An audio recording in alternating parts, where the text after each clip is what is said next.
Hello, friends, and welcome into the Cowboys Report. Once again, I am your host, Tom Downey, rocking this fabulous suit from Kashiyama. I'll tell you how you can get one of your own in a little bit here, but we got to talk about Minkah Fitzpatrick and where things stand on a possible trade. Now, as you all know by now, the Cowboys have had trade talks with the Dolphins. That one is not really news there. However, I am told by multiple sources, and nobody else has this out there, that the Cowboys have made at least one trade offer for Minkah Fitzpatrick in the talks with the Miami Dolphins. Now, as I'm sure you know, and has been reported already, the Cowboys, and Stephen Jones said this himself, didn't want to give up a first-round pick, in part because historically, the Cowboys have not valued safeties. But the Cowboys do have interest in Minkah Fitzpatrick. They are among the teams that have been linked, and I can report that they have made at least one trade offer to the Dolphins, which, of course, obviously, was rejected by the Miami Dolphins. Now, before we get into what that trade package looked like, let's recap and go over all of the Minkah Fitzpatrick timeline drama. First off, on September 12th, Dolphins give permission to Minkah to seek a trade. At the same time, the report is that the Dolphins' asking price is too high. Then a separate report, this one from ESPN, is that the Dolphins want a first-round pick, which they do, but they'll settle for a second-rounder.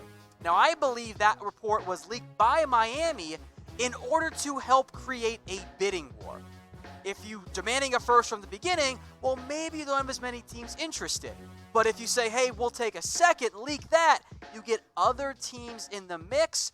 Having 7 teams, just a number, not anything particular there, having 7 teams in there, as opposed to just 3, well, that creates more urgency, more bidding, and you might end up getting the first and plus the Dolphins what. Then on September 3rd, Stephen Jones confirmed the Cowboys had trade discussions with Miami. Now, I didn't mention necessarily Minkah by name, but it was asked in discussion with Minkah Fitzpatrick. It's very obvious there what he was doing. Then yesterday, September 15th, the report from ESPN is there are several teams interested in a trade. Not just ESPN, pretty much everybody reports that. Again, the report is that the Dolphins want a first. Other teams, though, don't think they're going to get one. However, Miami thinks, this report coming out of Miami, in the same report that says the Cowboys are out of the bidding, by the way, that the Dolphins think they'll get a first-round pick and more.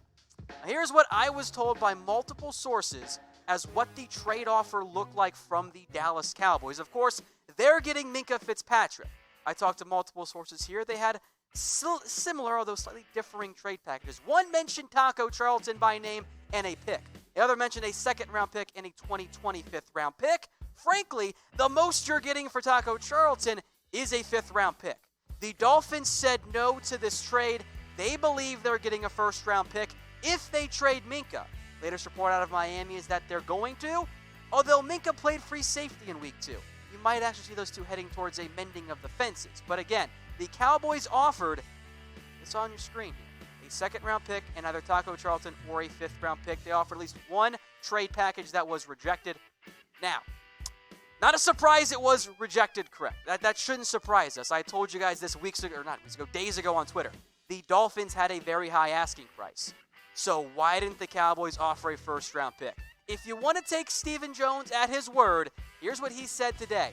Can't say that there is anyone right now that we're looking at on a team that would warrant a first-round pick that we think might be available. The Dolphins think they're getting a first round and then some. Stephen Jones, if you take him at his word, says that the Cowboys are not going to trade a first-round pick.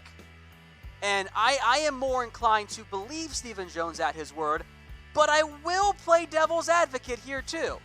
If you're Stephen Jones and you're still negotiating for Minkah Fitzpatrick and you do want him, because let's face facts here, Minkah's better than anyone you're going to get at pick 32. That number was intentionally picked there. So, if you are trying to not give up everything, wouldn't you say you don't value said player at a first-round pick? Even if you were willing to give a first-round pick for Minkah, isn't this what you would say? So we know the Cowboys have interest. We know they made a trade offer consisting of a second-round pick and then some, be it Taco or a fifth-round pick, but Taco doesn't have much trade value. So if the Cowboys do want to get this deal done, and again, the reports are they're out of the mix here, it's going to have to be at least this, if not more, frankly, if the Dolphins do end up getting first and change. A first-round pick and Taco Charlton. Of course the Dolphins rejected that trade offer for a second-round pick. It's going to be in the 50s at best. Probably going to be in the 60s, frankly. That doesn't do them any good. That's a top 15 pick in Minkah, who I know had some issue with the front office and coaching staff. He's still a damn good player. So if you don't want to give him first, I get it. And I will make one more note here as well, as relates to the value of safeties. The Cowboys weren't going to give a first-round pick for Earl Thomas. They did offer a second-round pick. All of a sudden, that trade offer looks kind of similar, knowing that Minkah younger and has more years left on his contract. So I will make this the pinned comment on the on-demand video here. Let me know what you would offer Miami for Minkah Fitzpatrick. I am not going to mention any names here, but guys, I have seen some terrible trade offers in the comment section. Y'all got to stop throwing in a second and a first round, or a third round pick and a fifth round pick. That's not going to get the deal done. Like, there's no way that's enough. So I see a lot of a second, fifth, and Taco. You can try that. I think Miami wants more there. And I see many of you saying that you would only offer a second and Taco. If that's all you're going to give up, I understand. Also, Producer Brett already pinned the comment. Thank you very much, Producer Brett. If you don't want to give up more than that, I understand. I understand where you're coming from. I get that. It does make some sense there. So, look, I know picks are valuable. We just saw it with AMARI Cooper there. Like, again, second and Taco was rejected. If that's all you're going to give up, you're not going to end up with Minkah. And that's okay there in the end. So let me know in the comments. I'll give some shout-outs here as well. I see a second, a fifth, a 2023rd. A very popular combination of other players here is Anthony Brown involved in there. Tavon Austin is involved in there. Let's see what else we got in here. Okay, you're throwing in, again, reminder, guys, you can't throw in the scraps. You got to give up good stuff. And I will make note, as relates to Anthony Brown or Jeff Heath, that doesn't really help the Miami Dolphins. That doesn't help them. They need picks or younger players. 1 year left of Anthony Brown, that's not going to get the deal done. Like, they have to find a way to do that there. So what would you offer Miami for Minkah Fitzpatrick? Let me know in the comments section. And I'll give some more shout-outs here. Second and Taco and Brown, closer. First and Taco is a good starting point there. Austin Taco in a second rounder, yes. Alex says Byron Jones for Minkah. It's closer, I think. I just don't know. Don't know if that's what you guys want there in the end. So keep those comments coming there, folks. Appreciate it in the comments. We'll get to some other notes here as well. Taco in a second, very possible there. Someone said 2 tacos. Well, are they soft or hard? I'm not sure there in the end. All right, guys, as you know by now, I am rocking a Kashiyama suit. If you want one of your own, email me for an appointment, or email Kashiyama for an appointment. Dallas@Kashiyama1927.com. Email them today. The appointment is free. The fitting is free.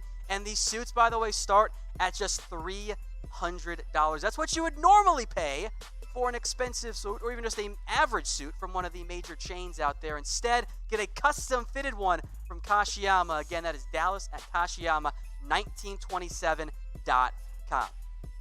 Let's talk more trades here. Let's focus in on Taco Charlton. Maybe you guys saw his since-deleted tweet. Here's the reality for Taco, and this is not a surprise to any of us. He's done in Dallas. I mean, if you're a player who's complaining on Twitter about your playing time, that ain't good. It means you ain't going to be around very longer. Taco, guys, doesn't have much trade value.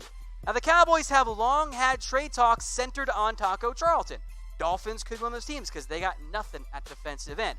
By the way, Taco requested a trade during the offseason, and then today, in what I believe has since been deleted, he also tweeted out, "Free me," and then this. "Trust me, the last thing I want to do is have to go to social media to get what I want so I can play football again."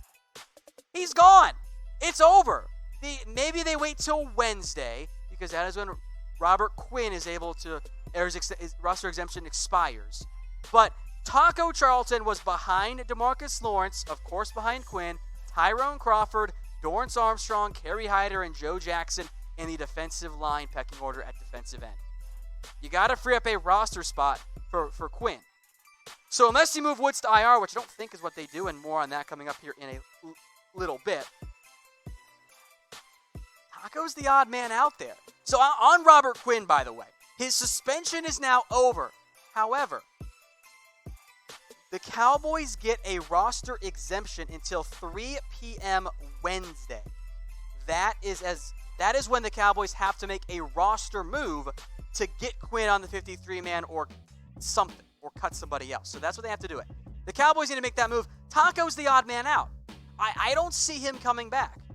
Beyond this Wednesday, unless there is a surprise move of mostly the injury to IR variety, you're bringing back a defensive end. You're already probably too deep as it is relative to the 46-man active unit during game days. Taco's the odd man out. So if you agree with me, type done in the comments section if you are ready to just move on from Taco Charlton. You don't think the Cowboys need him anymore. You're just tired of it. And by the way, I know that Taco's upset, and I kind of get it, because the Cowboys keep leaking that, we care about positional flex. That's why Joe Jackson's on the active roster. Joe Jackson has not lined up one time at defensive tackle this year in the regular season. They've all come at defensive end. Now, depth, okay, sure. Taco can play inside too. So I don't buy that excuse. I think the reality is Taco and the coaching staff, they don't get along that well. I think that's the reality here. So I think from that point, it's done. So let me know in the comments if you are ready to move on from Taco Charlton. Also, guys, while you're in the comments section, shout out where you're watching from today. Let me know. I know not everyone watches here in Dallas, where the Cowboys Report is located, where Kashiyama has a setup, but they're in other cities as well. So let me know in the comments section. Shout out your city. I'll give some brief shout outs here as well. I see DeSoto. That's one here nearby. Frisco. Someone said Virginia. I will remind everybody, I'm talking about cities, not states. So let's get these cities in there like Dallas, Fort Worth, Charlotte, Long Beach, Atlanta. Thank you all very much. Moving on now to the injury side of things. Michael Gallup, he needs knee surgery after his Week 2 injury. Now, the better side of it is, I guess the upside here, is that it is only a meniscus trim. Gallup is going to miss 2 to 4 weeks with this injury. He is supposed to get a second opinion, but we know how second opinions almost always go. They end up confirming the exact same, or it's even worse, which I don't think it is here.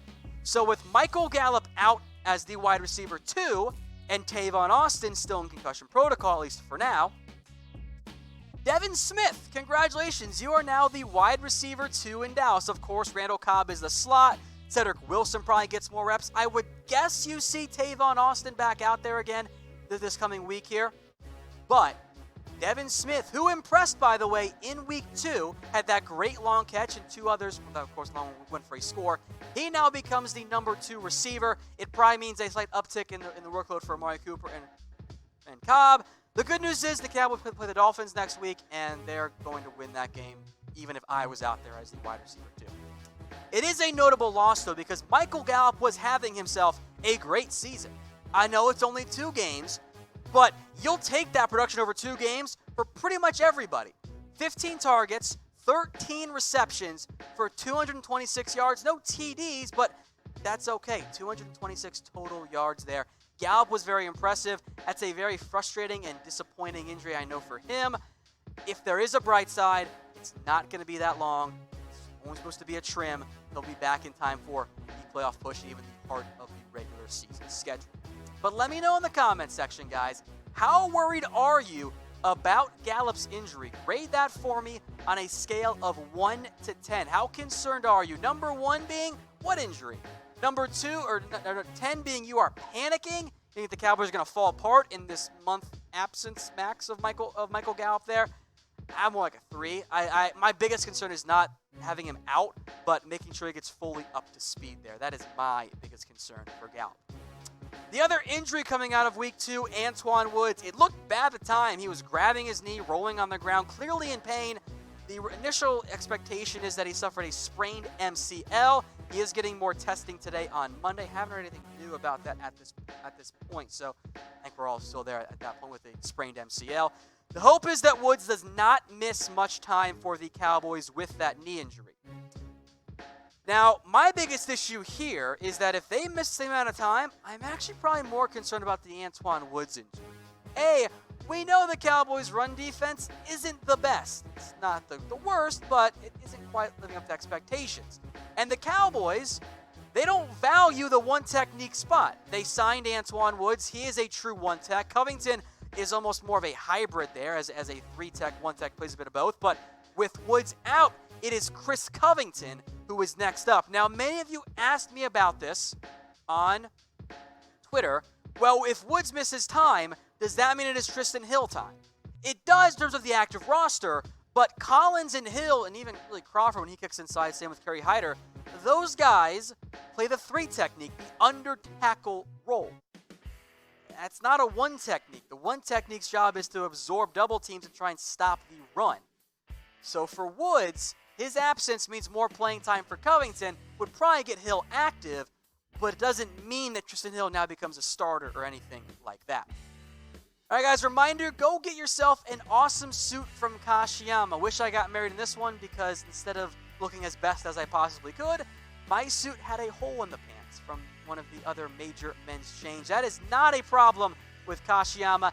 Email for your appointment today here in Dallas at dallas@kashiyama1927.com. I'll make sure that gets put in the live chat for you guys as well, and of course in the description here.